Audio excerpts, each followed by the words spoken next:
Hello, and welcome to Life Matters, the program where we engage life issues with critical thinking and a biblical worldview. Here is our host, Tony Clark, Executive Director of Assure Women's Center in Omaha, Nebraska. Welcome to Life Matters. I'm host Tony Clark, the Executive Director of Assure Women's Center. Today, we're exposing the shocking conditions inside Planned Parenthood, including a clinic right here in Omaha. A recent investigative report from the New York Times uncovered a disturbing reality: medical negligence, unsanitary conditions, and women being put at risk due to inadequate care. Joining me today is Karen Bowling, a leader in the pro-life movement. Karen recently retired from her position as Executive Director of the Nebraska Family Alliance. We serve together on the board of Nebraska Pregnancy Care Alliance. Karen has been a leader in the pro-life initiative in Nebraska and beyond. Karen, thank you for joining me today. Tony, it's always great to be with you, and I'm delighted to be on this conversation with you today. I'm delighted to have you. Karen, you were the first person, I believe, who shared the New York Times article with me. Before we dive into the details, what was your initial reaction when you read about what's happening at the Omaha Planned Parenthood clinic? Well, my number one reaction was just sorrow, sadness, that this is really happening in our own state. Secondary was, I'm not surprised because we've seen the abuses of Planned Parenthood nationwide, but exposing it, and may I say, it's the New York Times that exposed it. You know, it's not known for being necessarily a pro-life paper or even conservative think tank. So it makes us, hopefully, you know, the audience sit up and pay attention. This is really happening under our watch. Yeah, when I read the article, we were like, let's print it because it's going to disappear. Yeah. So we were very surprised that the New York Times even posted it, but we were concerned that it probably wouldn't, make national media. And I haven't heard it anywhere else, but we were shocked that the New York Times reported it. So one of the disturbing details in the report was the description of a sewer leakage inside the Planned Parenthood clinic. Employees said the sewage from a backed up toilet seeped into the abortion recovery room for 2 days. Yes. And staff had to shove exam table pads under the door to block the leak. Patients were vomiting from the stench. What does this say about the level of care and respect Planned Parenthood is offering women in our community? Well, I think it highlights the truth that Planned Parenthood does not have their patient, the woman's best interest in mind. It's really become a political source of trying to make, under the name of women's health care, reproductive rights. That isn't women's health care. And I think the other thing that it says, it has removed the woman, the client, as the reason why they exist. And they're not offering quality care. They're not. And many of us know that. We've had friends that have been touched by it. But to read it in print and then also to see the diagrams, the pictures, where you actually saw the doorways, because staff has left, right? And you actually see the literal picture of what was happening in a clinic right here in Omaha, Nebraska. Absolutely. Some of the other reports are that they frequently run out of medical necessities, whether it's over-the-counter pain medication or IV flushes. How can an organization that claims to be the leader in women's health care be this ill-equipped to serve patients? I think the number one reason is, and I think listeners need to know this. So last year, the government helped fund Planned Parenthood's in the name of $900 million. Now, how would you like that, Tony? Would you like that check? I would love it. But I've begun over the years to do some investigation myself to try and wrap around the why. The why is their charter agreement. They took on this policy, what they call a business model that's done by regions. And now their charter agreement, their primary purpose is to do advocacy and education. Why? To enhance reproductive rights. Thus, their monies are really going in getting political people elected that share their same value. It's not going to the care of women in clinics. And then that means they're going to not have the equipment they need. They're running short on supplies. So what I hear you saying is that they are using the government dollars to push abortion and not take care of women. It's to increase the platform of abortion, to increase the knowledge and the likability, for lack of a better term, of abortion, not necessarily to save women. Absolutely. In fact, I pulled it up so I could cite it correctly. The goal of Planned Parenthood's their charter agreement to the local Planned Parenthood is Planned Parenthood will provide leadership, advocacy, and education for reproductive health care. Yeah. That's not patient-centric. Yeah. That's advocacy. That's getting involved in the political cycles just to promote their agenda. Well, I often tell people when, especially when I'm in a church, when you hear the term reproductive health care or women's health care, I almost want to say follow the money. Yeah. Because that's the term, those are terms that have been used directly correlated to the abortion industry. And so for our listeners, if you're hearing reproductive health care or women's health care, you really need to understand that that is not women's health care, and it has everything to do with the abortion industry. 100%, Tony. And I think even the name, think about it, Planned Parenthood. Yeah. So their number one moneymaker is abortion. Second number moneymaker is transgender drugs. Yeah. That has nothing to do about preparing for parenthood. In fact, it's about eliminating parenting. Absolutely. Absolutely. Wow. The article also highlighted another case in Omaha where an improperly placed IUD led to a medical emergency. What are your thoughts about that? Well, that also, I think, demonstrates the standard of care. Yeah. And one of the things I think that is important, particular for your listeners here in Omaha and greater Nebraska, is to recognize that under the Ben Nelson administration, when he was governor, Planned Parenthood took the initiative to not be a surgical center, right? So its standard of care was diminished. And so some of the things, like let's say you have laser surgery at your doctor's, but they have right there within their office, they have a center. It has a surgical care designation. Yeah. Planned Parenthoods no longer do. So you lose what you call transfer agreements. So in other words, when a woman has something that happens, a ruptured uterus or IUD, and if the ambulance is called, that transfer to the hospital, there's no transfer agreement. So it starts as a new case. Yeah. And so it's hard to track the harms. But I am not surprised by this.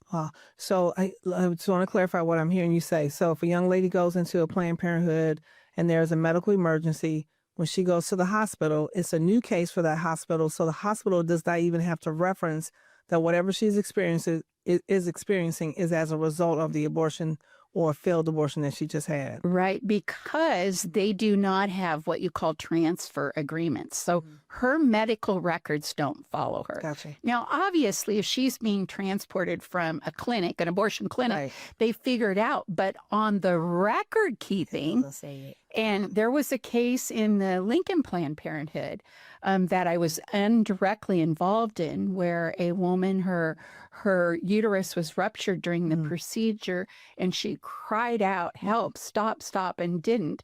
But anyway, she began hemorrhaging. And ultimately what it resulted in was she had to have a full hysterectomy in order to save her life because she was hemorrhaging to death. So the following year, I looked at the HHS stats to see, because I was familiar with that case. And that year, that Planned Parenthood had no complications. Wow. Well, they don't have transfer agreements, and that's why. It's very deceptive. Wow. Yeah, amazing. So there was another case where test results for sexually transmitted infections were not properly uploaded as well. And so that left many women believing that they were in the clear when they actually weren't. I mean, you get this more than anybody, Tony. I mean, the consequences to that is then that patient is endangering others because they think if they're involved in sexual activity, they're in the clear when they're not. So you're actually exposing others to those STDs. Yes. They provide great women's health care. So I'm just being facetious. If a private medical practice had repeated cases of botched procedures and unclean conditions, they would certainly be shut down or heavily investigated. Why do you think Planned Parenthood is allowed to continue operating despite these serious issues? I think because they've changed the standard of care, from being surgical centers and then also no transfer agreements. And then I do think the whole political clout has come into play. And so you have politicians and people of influence and affluence who are lobbying, to keep them getting monies. Wow. Well, abortion is definitely a big business. In 2021 and 2022, Planned Parenthood received $670.4 million in government funding. And while specific revenue figures from their abortion services are not available, in 2021 and 2022, they reported performing 392,715 abortions. According to Planned Parenthood's website, the average cost of an abortion is between $600 and $2,000. If on the low end, they're making over $235 million a year in abortions. That's just ridiculous. It grieves my heart. It absolutely does. Because that, whether it's 200,000 or at the high 700,000 a year, those are little boys and girls absolutely, who were put to death unnecessarily. Yes. And for those of us that ascribe to faith, they were image bearers. Absolutely. They were image bearers of God. They were the Imago Dei. It is a disgrace. It is the shedding of innocent blood, Tony. Absolutely. Breaks my heart. Mine as well. And I think, we see young ladies at Ashore that have perhaps been, they've come here first and they've gone to Planned Parenthood. Some have come back because they don't like what they see there or they don't like how they were served. And so what we read in that New York Times article is not a surprise to us because we're hearing it firsthand from the girls that we serve here in Omaha as well. So additionally, Planned Parenthood raised nearly $500 million in donations the year Roe v. Wade was overturned. Yet very little of that money went to improving their facility conditions. Instead, it was spent on legal battles and political campaigns, which is kind of what we just talked about a bit ago. Why is Planned Parenthood choosing to funnel money into politics rather than patient care? I think it starts clear back to their founding in 1916. Margaret Sanger was politically driven, and may I sadly say, the whole founding of Planned Parenthood was on eugenics. Absolutely. And the most vulnerable are particularly women of color that were harmed. Okay. Yeah, I actually did some research on eugenics and Margaret Sanger some years ago. Shortly after I became executive director, I had to speak. And so I did a little research, and it's just disheartening that this organization that still exists really was built on eliminating minorities. And I would say as a minority, it's still happening. And I just feel sorrowful about that, repentant in that its very foundation was corrupt from the get-go. Yeah. And to think that you were using eugenics to say one race is inferior to another, that is so against God's design. And so, in fact, it wasn't until the late 80s and early 90s Planned Parenthood even vocalized that their founding had some difficulties. Well, it was founded in 1916. That there should tell you you've got a systemic leadership issue. That needed to be addressed decades ago. Absolutely. Absolutely. I still don't think they're addressing it. I don't. In fact, if you look where they place their clinics, they're often, particularly in African-American communities. Absolutely. And who are the greatest victims? African-American women. Yes. There are now more babies aborted among Black women than are given life. And if Tony, I'll just tell you, if there are any women that are strong enough to be single moms, it's Black women because they have come through historically. They understand slavery. They are survivors. And how condescending to tell Black women they're not capable of carrying babies and Absolutely. walking alongside them in life. Yes, yes. Often I will remind people, and I can say this because I am African American. I know in our population is, I think I looked it up the other day. It was about 7% in Omaha. In Omaha, 7% of the population, maybe it's 11. I'm sorry, 11% of the population are African Americans, and we account for at least a third of all abortions. And so that disparity is just ridiculous, and it all started with Margaret Sanger and Planned Parenthood. I think people don't realize that. Nebraska's largest pro-life event is almost here. We invite you to join us for the 2025 Imagine Banquet, presented by Laura Lee Hunt Bird on Thursday, April 24th, 2025 at 6:30 p.m. at the CHI Health Center in downtown Omaha. And this year, we are honored to welcome Allie Beth Stuckey, renowned author and podcast host, as the keynote speaker. Tickets are just $45 per person, and sponsorship opportunities are available for those who want to make an even greater impact in supporting life-saving work. But hurry, seating is limited. Secure your spot today by visiting firststeptolife.com/imagine. Again, that is firststeptolife.com/imagine. Once again, abortion is big business for Planned Parenthood. On the other hand, pregnancy centers like Assure across Nebraska provide free ultrasounds, pregnancy tests, parenting support without the massive financial resources that Planned Parenthood receives.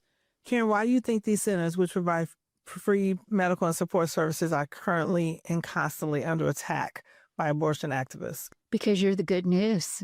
You are the good news. You are actually bringing tangible care.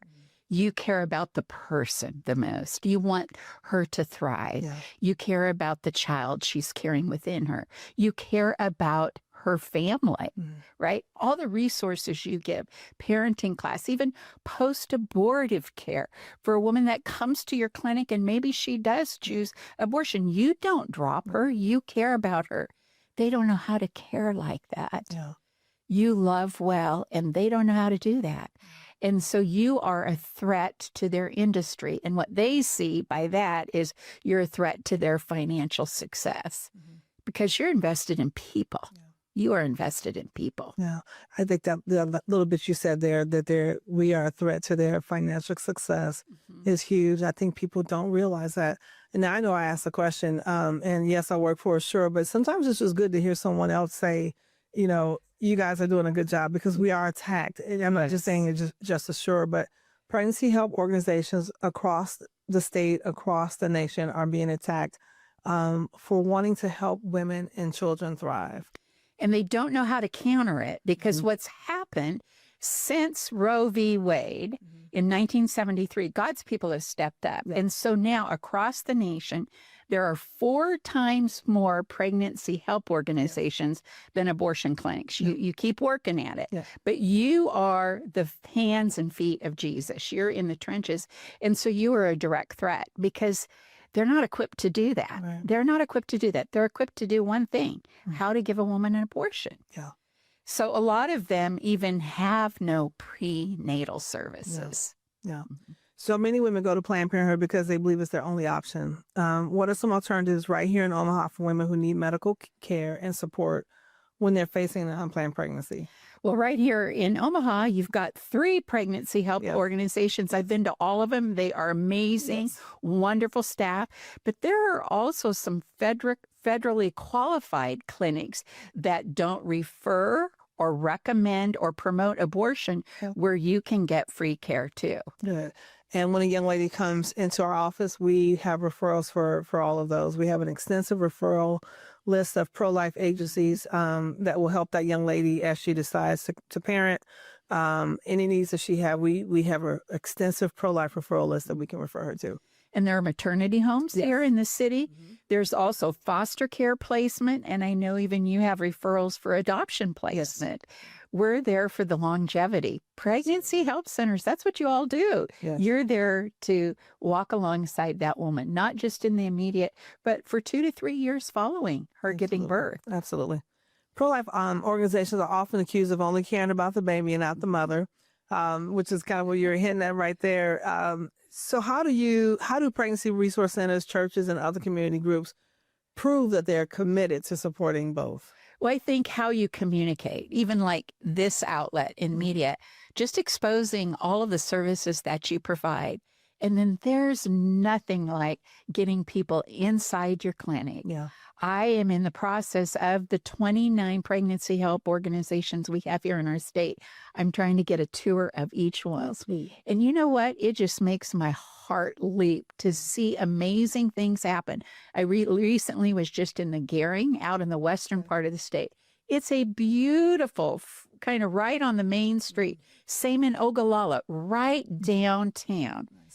God's doing amazing things, and we need to take heart to continue to do that. And you know, anything that's worth fighting for, there's always a battle behind it, isn't it? Absolutely. You just keep doing what's right. You just keep going. Mm-hmm. Karen, do you sense a culture change when it comes to the issues of life? I really do. I think we're experiencing a shift, and we're not quite at the tipping point, but we are getting near. And here's why. Well, obviously, a new administration, we always say elections have consequences. So not only at the federal level, really with more understanding and wanting to be engaged, particularly with pregnancy help organizations, but at the state level, you are seeing things like tax credits for pregnancy help organizations. You're seeing public policy made that honors life. It doesn't dehumanize life. There's so much legislatively happening, and particularly post-Dobbs decision in 2022. Now, there was a major hit, right? So you saw these constitutional ballots trying to firm abortion up until birth. And praise be to Jesus, Nebraska, South Dakota, and Florida, this last election cycle, shifted that. Yeah. And uniquely, Nebraska did, because we actually had a counter ballot. Yeah. And I can just tell you the opportunities that I'm having to talk nationally with different states going, you know what? We are winning. Yeah. And it's little bit by little bit. And, you know, one of the things that I think I'm always reminded of in Zechariah, where it says, despise not the day of small things, right? Sometimes we don't get the whole apple, but over the last 52, almost 53 years, we've been incrementally approaching it. And it is beginning to shift. The other thing that I'm starting to see in the younger generation, that's all they had known is abortion.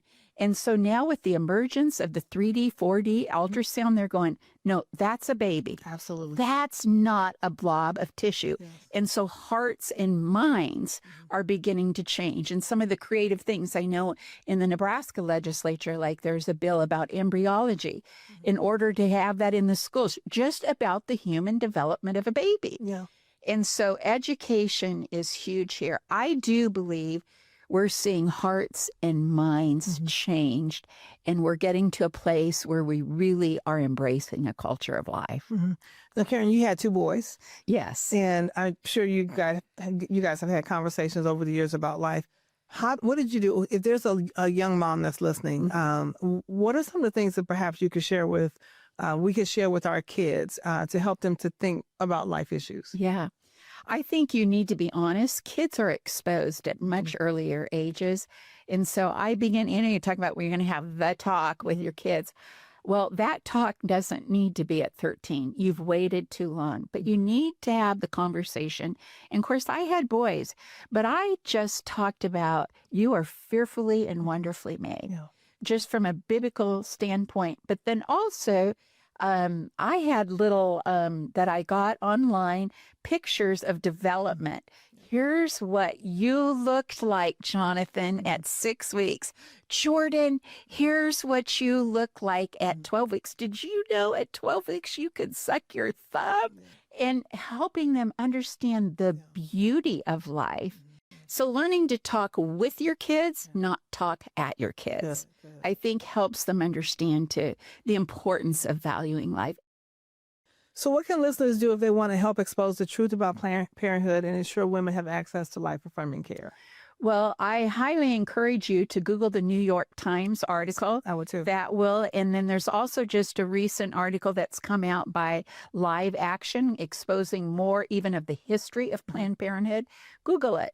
you'll know the history of Planned Parenthood. Secondly, I think the way to help is I always like to tell people, we are responsible for the season in life, the generations we're living, and we have an opportunity to tip the scale. And it's beginning to dip, but use your time, talents, and treasures. Invest in your local pregnancy center. Either volunteer, contribute. There's things that, nice goods that they're needing, for your programs that you have that people can get. There's so much you can do. And the other thing, I've done this many times in Lincoln where I live, have friends, and we set up a tour to go look, and they go, really? And I've taken many state senators to pregnancy care center. They just don't know. Absolutely. We love to have visitors. We love for people to come out for tours. And we are in constant need of volunteers. We just, that's just something we always need. And so thank you for saying that. And you've certainly brought some people or introduced some people to Assure as well. So I certainly appreciate that. Absolutely. Karen, if you could leave our listeners with one final thought about the dangers of Planned Parenthood and the importance of pro-life advocacy, what would it be? I'm going to go with Paul here in his exhortation, become not weary in well-doing, because your harvest is coming. Yeah. And you look at, since Roe, the progress that we have made. Like I said, all of the pregnancy care centers across our nation. But do it as unto the Lord, and he will reward. And know that God may put you in an opportunity, a direct conversation with a woman in need. Be educated, informed, and direct her to where she can get real health care. I like that. Thank you so much. Karen, thank you once again for your commitment to life and for joining us today. For our listeners, if you know of a woman facing an unplanned pregnancy, please have her visit AssureOmaha.com to schedule an appointment today. All of our services are 100% free of charge, and they are all filled with love. Love you, girl. Thank you for what you do. We want to thank you for joining us on Life Matters this week. Life Matters is an educational outreach resource of Assure Women's Center in Omaha, Nebraska.